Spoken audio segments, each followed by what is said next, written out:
बरायबाय रायजोफोर आंनि Basumatary Indian YouTube चेनेलाव दिनैहाय साफ्रोमबो बर' रायजो राजाफोरखौ बिटिसिनि साफ्रोमबो बासिन्दाफोरखौ आङो आंनि इउटुबनि गेजेरजों बैसागुनि बयखौबो हामलायथि बावहरबाय जाहाथे नोंथांमोननि देहाया नोंथांमोननि जि जिउ सोलेर बे बोसोर गोदानजों लोगोसे नोंथांमोनहा मोजां रोखोमनि देहा मोननो हागोन आरो नोंथांमोननि जि साननाय हनाय बेयो नैबे बोसोर गोदानजों बैसागुनि बोसोर गोदानजों लोगोसे नोंथांमोननि साननाय हनाया मोगथाङाव जाफुंगोन होननानै आङो आफा आनान गसाइनाव आर'ज गाबबाय।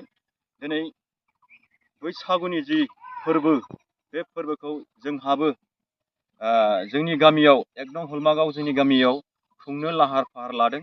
दा बेखिनि खोथाखौसो ससे रायजोफोरनो आङो फोरमायनो सानदों जाहाथे जोंनि गामियाबो मालायनि गामिफोरबायदि मालायनि जायगाफोरबायदि जाहाथे डेभेलप जायो बेखौ आं इउटुबनि गेजेरजों होनो सानदों। दिनैहाय जोंनि एकदम हलमागाव गामियाबो 13थि बैसागु फोरबो खुंनो आखायाव लादों। दा जोंना खुङै खुंनानै दिनैसिमहालागै 13थि बैसागु फोरबो खुंनो आखायाव लादों। दा नोंथांमोनहा जे जोंनि गामियाव फिसाबाबो लांदां बैसागुखौ जोङो खुंनो आखायाव लादों। दा नोंथांमोना सारियै नायलांबानो जाबाय।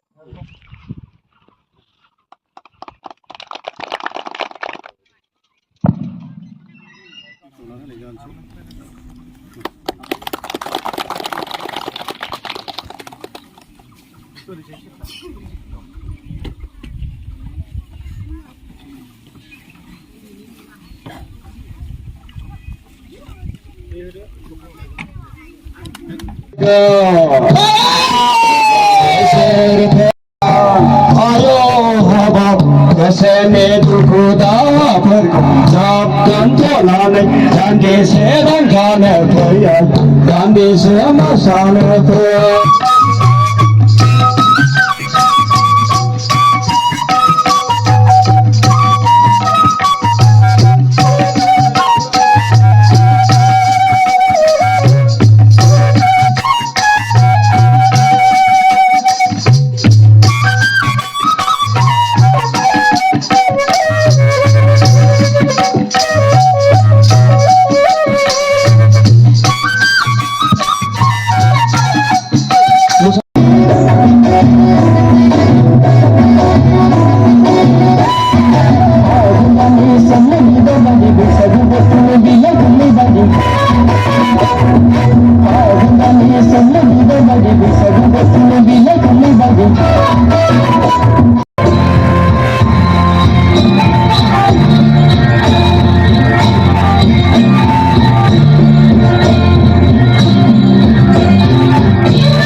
मारबाय बैसागु बोथोरा हाबफैलायबाय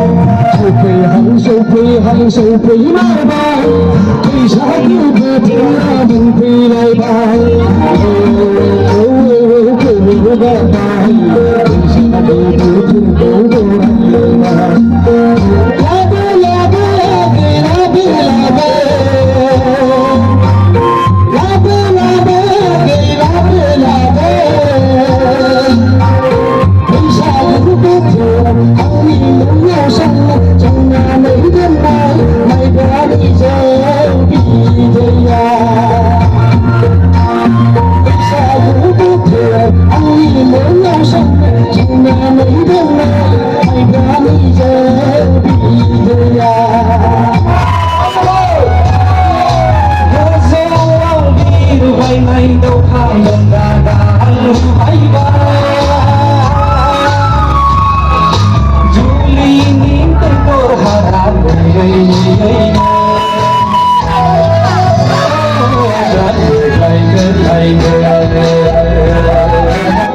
आखाइ खबनाङो खनसे